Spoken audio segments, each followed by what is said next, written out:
좋은 사람이 함께 해주면 위로가 되겠죠.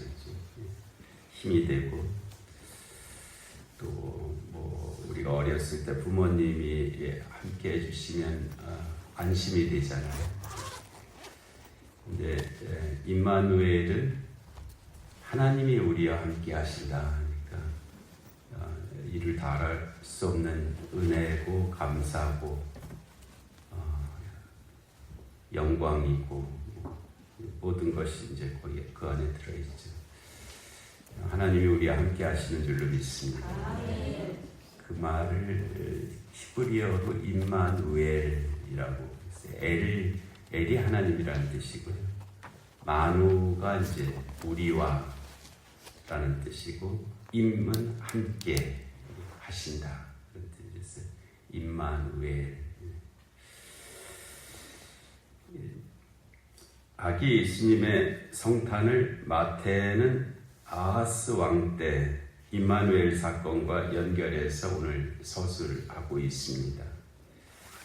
마태복음 1장 18절에 예수 그리스도의 나심은 이러하니라. 그의 어머니 마리아가 요셉과 약혼하고 동거하기 전에 성령으로 잉태된 것이 나타났더니. 성탄절 되면 주일학교 때 항상 외웠던 그런 귀절이잖아요. 그래서 아이들 나가서 한 절씩 이렇게 쭉 옆에 서서 이 말씀 암송하고 그러기도 했었는데, 여기 예수는 이제 그분의 이름이시죠. 그분의 이름이 예수. 하나님께서 주의 사자를 통해서 지어주신 이름입니다. 이름 뭐 부모님들이 짓기도 하고, 뭐 어떤 집은 할아버지가 짓기도 하고, 또 여러 가지 이제 이름이 지어지는, 자기가 자기 이름을 직접 짓는 일은 좀 없죠. 나중에 계명은 이제 그렇게 하긴 하는데, 이 예수라는 이름은 하나님께서 주의 사자를 통해서 지어주신 이름입니다. 그리고 그 뜻은 그가 자기 백성을 그들의 죄에서 구원할 자이심이라는 의미를 넣어서 주신 그런 이름이고요. 이 그리스도는 예수님의 직함의 의미가 있습니다. 그래서 그 뜻은 이제 기름 부음을 받은 자라는 뜻인데, 그것이 의미하는 바는 이제 구세주를 의미하는 그런 뜻을 가지고 있고요.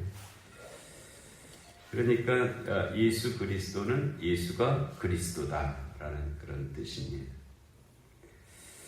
그리고 이 예수 그리스도는 오늘 말씀에 예수 그리스도의 나심은 이러하니라. 그래서 예수 그리스도는 태어나신 분이세요.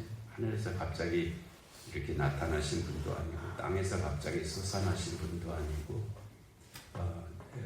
인간에게서 나셨다, 태어나신 분이다라고 말씀하시고 있고요. 우리의 어떤 건국 신화에는 아래서 태어난 이도 있고 그렇잖아요. 그렇지 않고 태어나신 분이시다라는 것을 말씀하고 있고요. 그의 어머니는 마리아였으며 요셉과 약혼하고 동거하기 전이었다라고 서술하고 있습니다. 그의 잉태는 요셉으로 인한 것이 아니라 성령으로 된 것이라고 말씀하시고 있습니다. 이는 새로운 아담의 탄생을 의미하고 있습니다. 19절에 그의 남편 요셉은 의로운 사람이라 그를 드러내지 아니하고 가만히 끊고자 하여. 유대에서 약혼은 결혼과 동일한 의미와 법적 효력을 가지고 있었습니다. 그렇기 때문에 그의 남편이라 한 요셉은 이 사건을 이제 받아들이게 되는데, 이 사건을 받아들이는 모습도 의롭다 하는 것이고요. 또 의로운 사람이었기 때문에 이 사건을 그렇게 받아들일 수 있었다 하는 거예요. 대단한 사람이잖아요, 여러분. 그 요셉이 의롭다는 말이 가벼운 말이 아닙니다. 우리는 아주 작은 일도 받아들이지 못하잖아요. 내 판단 기준에 틀리다고 생각하면 여지없이 그냥 뭐 그건 안 된다라고 그렇게 말하고 그렇게 사는데, 요셉이 그 시대의 사람이잖아요. 그 시대의 모든 정서를 가지고 살았던 사람인데 이걸 어떻게 받아들이겠어요? 근데 그거를 받아들인다고 하는 것이 의로운 것이고, 의롭기 때문에 그것을 받아들일 수가 있었다는 것입니다. 그래서 마리아에게 나타난 일을 무슨 고발해서 다른 사람들이 다 알게 그렇게 만들지 않고, 또 고발해서 무슨 처벌을 받게, 이거 사형이거든요. 그렇게 되게 하지 않고 단지 파원하려고 그렇게 하였다는 것입니다. 이 일을 생각할 때 주의 사자가 현명하여 이르되, 다윗의 자손 요셉아, 네 아내 마리아 데려오기를 무서워하지 말라. 그에게 잉태된 자는 성령으로 된 것이다 라고 주의 사자가 다시 한번 요셉에게 일러주셨습니다. 요셉이 이제 두 가지 상황에 있는 것을 알 수 있잖아요. 그가 무서워하고 있다 하는 것을 알 수 있어요. 이 상황, 이 현실을 너무 두렵죠. 그 현실이 너무 두려운 거예요. 이거 어떻게 해야 되는지. 그리고 그에게 잉태된 자는 성령으로 된 것이라 하는 이 부분을 여전히 요셉은 이해는 못하고 있죠. 받아들이기는 하는데 이해할 수는 없는 그런 모습이었다는 것을 알 수가 있습니다. 그리고 주의 사자가 꿈에 나타나서 다윗의 자손 요셉아 라고 그렇게 불렀어요. 이를 통해서 요셉이 다윗의 자손임을 알 수가 있습니다. 그러니까 요셉은 예수 그리스도의 그 혈통적 아버지는 아닌 거잖아요. 그런데 그러면 왜 요셉이 아버지가 되냐면 법적인 아버지이기 때문에 그렇습니다. 오늘날 우리는 이게 잘 정서적으로 또는 경험적으로 잘 받아들여지지 않는, 인정이 잘 안 되는 그런 부분, 낯선 부분이긴 한데, 이 당시에 유대 사회도 그렇고 로마는 더 그렇고 법적인 아버지가 더 중요한 때였습니다. 그러니까 이 법적인 아버지, 관계적 아버지가 그렇게 역임을 받게 되는 그런 상황이었던 것이죠. 그래서 이 다윗의 자손 요셉이 예수 그리스도의 법적인 아버지였고, 그 요셉이 다윗의 후손이었기 때문에 예수 그리스도가 다윗의 후손이 되는 것입니다.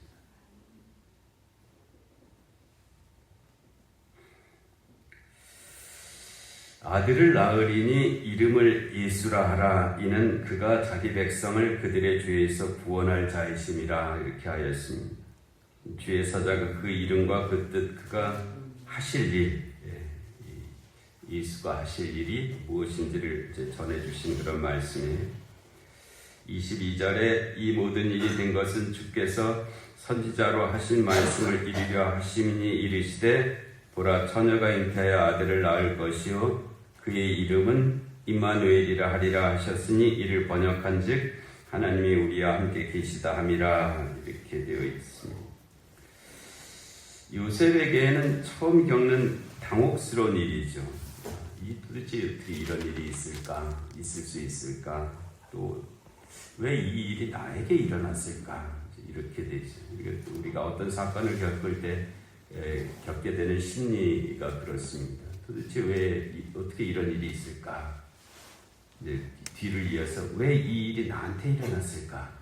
이제 이게 우리 또 일반적으로 어떤 사건을 대할 때, 또 놀라운 사건 또는 원치 않는 사건, 이런 사건을 대할 때 갖게 되는 마음인데요. 거기에 대해서 주께서 선지자로 하신 말씀이 이루어진 것이다 라고 그렇게 주의 사자가 말씀합니다. 이 일은 우연히 일어난 일도 아니고 네가 잘못해서 일어난 일도 아니고, 주께서 선지자로 하신 말씀이 이루어진 일이다. 주께서 하시고자 하는 일이 지금 이루어진 것이다. 그렇게 됩니다. 우리의 삶이 모두 다 여기에 해당하지는 않지만 그래도 큰 믿음의 범주에서는 그렇습니다. 나한테 일어나는 어떤 일들이 주께서 하시고자 하는 일이 일어나는 것이라는 거예요. 그러니까 그게 내가 뭘 잘못해서 그런 것도 아니고 내가 꼭 이렇게 해야 되겠다고 해서 그렇게 되는 것도 아니고 누가 강제로 밀어버려서 그렇게 된 것도 아니고 주께서 하시고자 하는 일이 이루어지는 것이다. 그러면서 이제 이 일은 우리가 성경을 찾아보면은 이제 이사야 선지자 때 있었던 일이죠. 그리고 이사야 선지자 때 남유다의 왕은 아하스 왕이었습니다. 아하스의 아들이 히스기야예요. 히스기야가 아하스의 아들이고. 근데 연도로 말하면 기원전 734년 정도 된 그때의 일입니다. 그러니까 예수님 태어나시기 700년 전의 일이죠. 그때 한 사건이 있었는데요. 기원전 734년경에 아람 왕 르신, 지금의 시리아가 이제 아람입니다.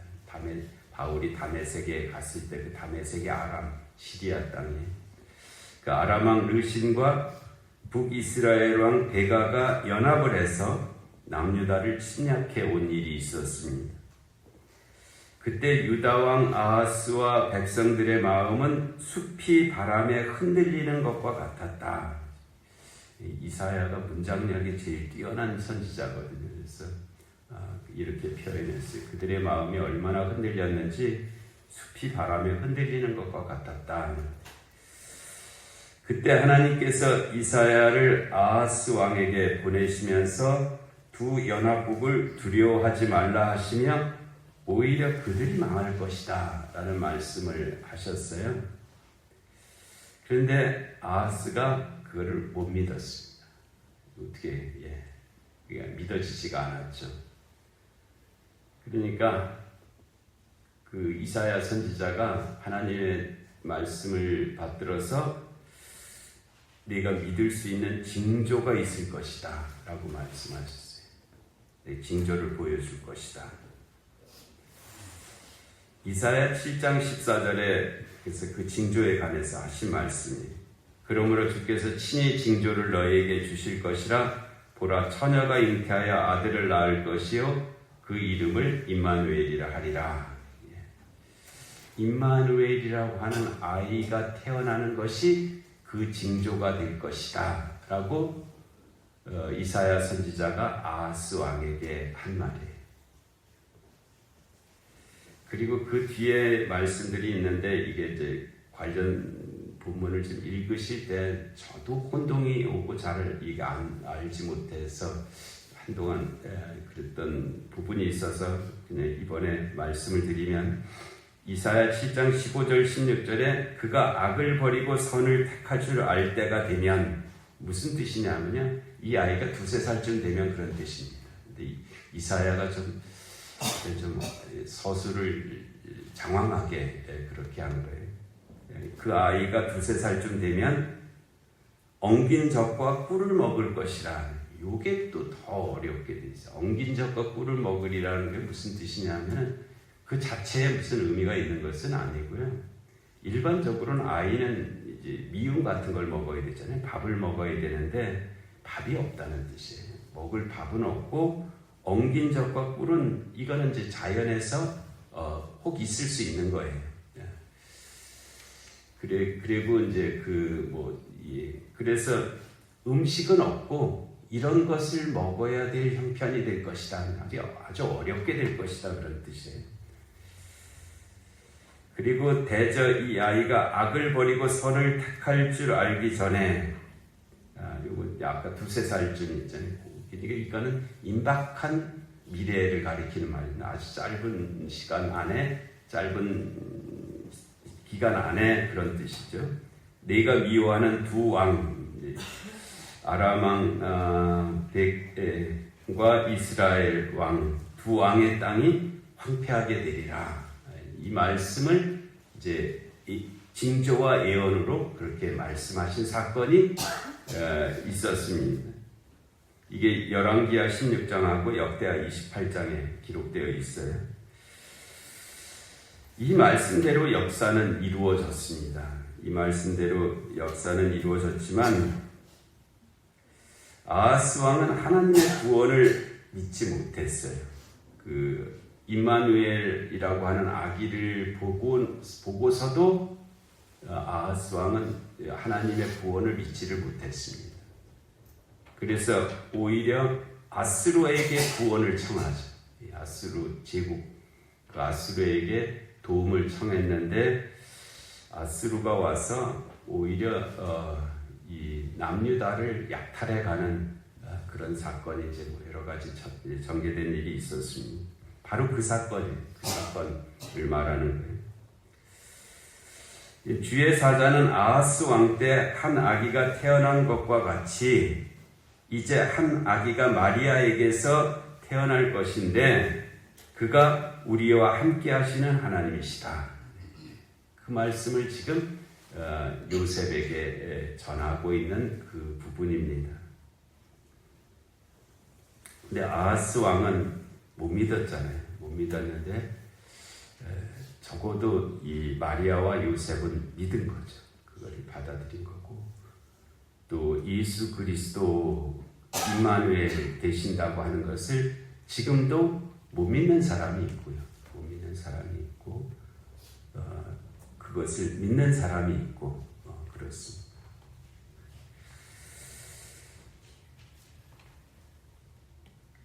(24절에) 요셉이 잠에서 깨어 일어나 주의 사자의 분부대로 행하여 그의 아내를 데려왔으나 아들을 낳기까지 동침하지 아니하더니 나음의 이름을 예수라 하니라.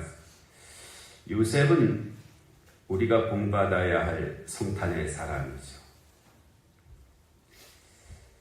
그는 주의 사자의 분부대로 행한 그런 삶을 살았던 인물입니다. 의로운 자라고 여김을 받았죠. 가만히 끊고자 했던 마리아를 다시 데려왔잖아요. 아들을 낳기까지 동침하지 아니하였고요. 나음의 이름을 예수라 했던 분이 바로 요셉이었습니다. 예수는 하나님의 아들이라 불리는 사람이 아니고요. 참 하나님이신 분이 참 인간이 되신 것입니다. 그러니까 우리가 이 하나님의 아들이란 말이 어떤 의미로 쓰이게 되냐 하면은 바람의 아들이라고 하면은 바람이란 뜻이 아니고 바람처럼 빠르다는 뜻입니다. 그러니까 하나님의 아들이라는 것이 그 마태복음 5장에 화평케 하는 자는 복이 있나니 저희가 하나님의 아들이라 일컬음을 받을 것이며 여기서 하나님의 아들은 그가 하나님이란 뜻이 아니고 하나님처럼 참으로 귀한 분이다 그런 뜻으로 한 말인데 예수님은 하나님의 아들이라 그렇게 불리는 분이 아니고 그가 참 하나님이시고 참 인간이시다. 그래서 요한복음 1장 1절에 말씀이 육신이 되어 우리에게 오셨다. 바로 그와 같은 하나님이시라는 것이고요. 요한복음 20장 28절에 도마가 나의 주 나의 하나님이라고 고백했는데 도마가 알고 하는 소리는 아니었을 것입니다. 그러나 계시적으로 그가 하나님이심을 그가 고백한 바가 있습니다. 그리고 로마서 9장 5절에 그리스도는 만물 위에 계신 하나님이라고 그렇게 우리에게 특별 계시를 통해서 일러주신 그런 말씀이 있습니다. 이는 예수를 하나님과 유사한 존재나 하나님의 도구로 보지 않는 것입니다. 하나님이 실제로 인간 역사 속에 들어오셨다는 선언입니다.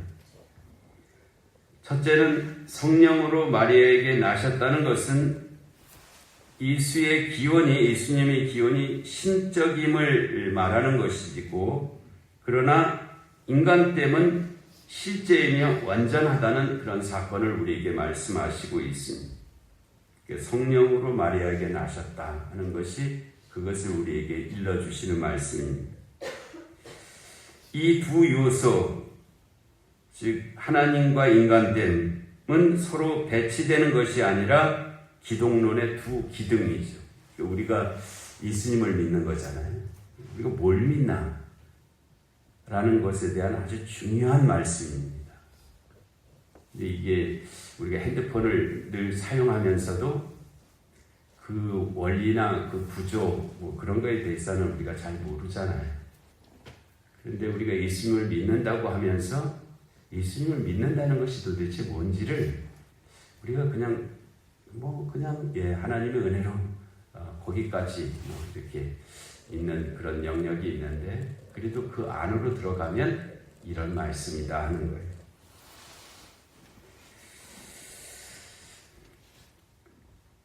신적 기원, 즉 성령에 의한 잉태죠. 예수님이 어떻게 탄생하셨나? 그 신적 기원, 하나님으로부터 비롯된 것이 있다는 거예요. 그것은 예수의 존재는 아담적 혈통의 죄성에서 기원하지 않으며 그의 인성은 새로운 창조적 기원의 인성이다. 만약 아담의 혈통을 통해서 예수님이 태어나셨다면 예수님도 죄인이어야 되거든요. 죄인을 벗어날 수가 없어요. 모든 사람은 죄인이기 때문에 근데 예수님에게 죄가 없으시다 그랬잖아요. 도대체 죄가 없으심이 어떻게 가능하냐에 대한 설명입니다. 그것은 성령으로 잉태됨을 통해서 이루어졌기 때문에 그와 같은 것이 가능하다 하는 그 말씀을 한 것이고요. 그러나 여기서 또 중요한 것이 하나가 있는데, 그러나 이것은 마리아가 죄 없는 존재였다는 것을 뜻하는 것은 아닙니다. 우리가 동정녀 마리아라고 이렇게 하면 마치 죄가 없는 존재 같이 그렇게 여기는 그런 선입관 같은 것이 있는데 결코 그렇지 않습니다. 동정녀 마리아가 죄가 없을 수가 없죠. 그도 여전히 죄인입니다. 그런데 동정녀 마리아에게서 태어나셨으니까 예수님이 죄가 없으시다라는 생각은 좀 잘못된 생각입니다. 그럴 수가 없는 것이고요. 동정녀 마리아에게서, 그러나 그 동정녀 마리아도 죄인인데 그 죄인을 통해서 태어난 자가 죄가 없는 분이 되기 위해서는 성령께서 그 마리아의 인성은 받아들이게 하셨지만은 마리아에게 있는 죄성은 성령께서 다 막아내셨다는 뜻이에요. 그게 성령으로 잉태되셨다는 뜻입니다. 그러니까 성령으로 잉태되었다는 것이 무슨 유성생식의 남자의 역할을 했다는 뜻이 아니고요. 마리아를 통해서 오는 인성 중에서 성령을 통해서 그 죄성이 다 가로막혀졌다, 제거되었다 하는 뜻이 성령으로 잉태되었다는 것입니다. 초대교회와 종교개혁 전통은 이 부분을 분명히 하고 있습니다. 성령의 창조적 사역이 마리아의 인성을 취하되 죄의 오염을 배제하셨는데 이는 하나님의 주권적 구별이며 은혜적 분리다. 좀 어려운 표현이기는 합니다만은 하여튼 그렇습니다. 그리고 혹시 이해가 잘 안 되시면 저에게 개별적으로 오시든지 카톡으로 물어보시든지 그렇게 하면 더 좀 자세히 설명해 드리겠습니다. 마리아의 인성은 실제로 예수의 인성이 되었으나, 그러니까 예수님이 참 인간이시기 위해서는 마리아의 인성이 당연히 필요하신 거죠. 그 전달 과정 전부가, 그러니까 마리아에게서 예수 그리스도가 나시는 그 전달 과정이 있는 거잖아요. 한 아이가 어머니의 태에서 자라나는 그 과정 속에서 성령의 거룩해 하심 아래 그와 같은 일들이 이루어졌다 하는 그런 뜻입니다. 그것이 성령으로 잉태되었다 하는 그 말씀입니다. 그러니까 하나님께서 인간을 만드신 경우가 3번 있잖아요. 첫 번째는 흙으로 만드셨죠. 두 번째는 아담의 갈비뼈로 인간을 만드셨습니다. 세 번째는 마리아라고 하는 한 인간을 통해서 예수를 만드신, 이 3번의 사람을 만드신 그런 일이 있는데 그와 같은 의미가 거기에 들어있는 것입니다. 이제 예수 그리스도의 참 하나님 되심은 그와 같은 것이고요. 둘째는 참된 인간성, 즉 예수의 인성이 진짜 인간성이라는 근저가 바로 마리아에게서 나셨다 하는 그 표현입니다. 그러니까 예수님이 무슨 인간의 모습을 가진 헛것, 그런 마치 유령과 같은 그런 것이 아니었고 진짜 인간이셨다는 것입니다. 그래서 홀로그램처럼 그렇게 오신 것이 아니고 진짜 인간으로 오셨다는 거예요. 그래서 인간의 몸에서 자라나셨고 인간의 심리를 가지셨고 인간의 감정을 가지셨고 인간의 의지를 가지셨고 예를 들어서 배도 고프셨고 우시기도 하셨고 피곤하시기도 하셨고 고통도 느끼셨고 죽으실 수 있는 인성을 취하신 분이셨다. 참 인간이셨다는 거죠. 그래서 히브리서는 범사의 형제들과 같이 대심이 마땅하도다라고 하였습니다. 셋째는 예수를 하나님이라 함은 우리가 예수님을 하나님이라고 부르잖아요. 예수님 그 의미는 하나님, 성자 하나님이란 뜻입니다. 예수를 하나님이라 함은 두 본성에 일치된 한 인격이라는 기독론의 결론, 즉 칼케돈 신조의 핵심을 우리가 받아 믿기 때문에 그렇습니다. 이 칼케돈 신조의 핵심, 예수를 하나님이라고 우리가 부를 수 있음은 이것이에요. 첫째는 한 인격이라는 것입니다. 예수는 두 인격이 공존하는 것이 아니라 하나의 인격이라는 것이고요. 둘째는 두 본성이죠. 참 하나님이시요 참 인간으로 신성은 줄어들지 않았고 인간성은 가짜가 아니라는 것입니다. 그리고 그것을 좀 더 부연해서 설명하면 뒤섞이지 않았다는 것이, 즉 신성과 인성이 혼합되어 제3의 존재가 된 것이 아니라는 것입니다. 그리고 분리되지 않았다는 것입니다. 두 본성이 따로 작용하는 두 존재가 아니라 하나의 주님 예수 그리스도로 통일되어 있다는 것입니다. 따라서 예수를 하나님이라 한다는 것은 그의 신성을 강조하여 인간성을 부정하는 표현이 아니라 하나님의 본질을 지닌 분이 인간 본성을 실제로 취하여 한 인격 안에서 연합되어 있음을 선포하는 것입니다. 그래서 이 예수 그리스도는 충분히 설명될 수 있는 그런 부분이 있습니다. 그러니까 이건 그냥 믿음의 영역으로만 그렇게 말할 수 있는 것이 아니라는 것이에요. 그러면 이제 중요한 질문이 하나 있는데 왜 하나님이 인간이 되셔야 했나? 이 부분이죠. 왜 굳이 하나님이 인간이 되셔야 했나? 하면 하나님만이 죄를 용서하실 수 있기 때문이며 인간의 죄는 인간이 대표하여 짊어져야 하기 때문입니다. 이것이 바로 예수 그리스도이십니다. 그리고 그분만이 예수 그리스도일 수 있는 이유인 것이죠. 다른 어떤 존재가 예수 그리스도가 될 수 없는 이유입니다. 그가 참 하나님이시고 참 인간이시기 때문에 우리의 죄를 용서하시고 우리를 대표해서 우리의 죄값을 대신 치르실 수 있음, 거기에 이제 예수 그리스도의 비밀이 거기에 들어있는 것이에요. 그래서 임마누엘, 오늘 우리가 이제 임마누엘인데, 임마누엘은 그 안에는 하나님의 구원이 들어있습니다. 하나님이 임마누엘 하셔서 우리를 구원해 주셨다는 거예요. 하나님 참 인간과 참 신이 되셔서 우리를 구원해 주셨다. 그 임마누엘입니다. 둘째는 본질은 아닙니다만은 임마누엘이라는 그 말씀 안에 마리아와 요셉의 믿음과 순종이 들어 있습니다. 마리아도 요셉도 얼마나 큰 믿음이 필요했겠어요. 얼마나 큰 순종이 필요했겠습니까? 그것이 임마누엘입니다.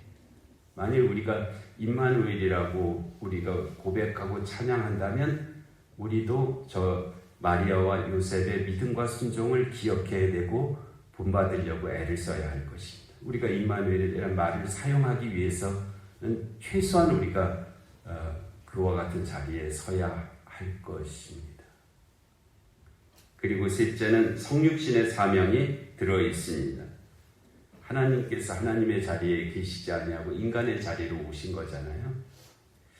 그렇기 때문에 우리도 임마누엘이라고 하는 이 믿음을 갖고 임마누엘의 은혜를 감사하고 찬양한다면 자신의 자리를 고집하지 말고 타자의 자리에 가서 주님의 마음으로 그와 함께 살라 하는 말씀이 임마누엘에 들어 있습니다. 주님의 은총이 함께 하실 줄로 믿습니다. 은혜로우신 하나님 아버지, 대림절 둘째 주일 임마누엘로 우리에게 오신 주님을 말씀해 주시니 감사합니다.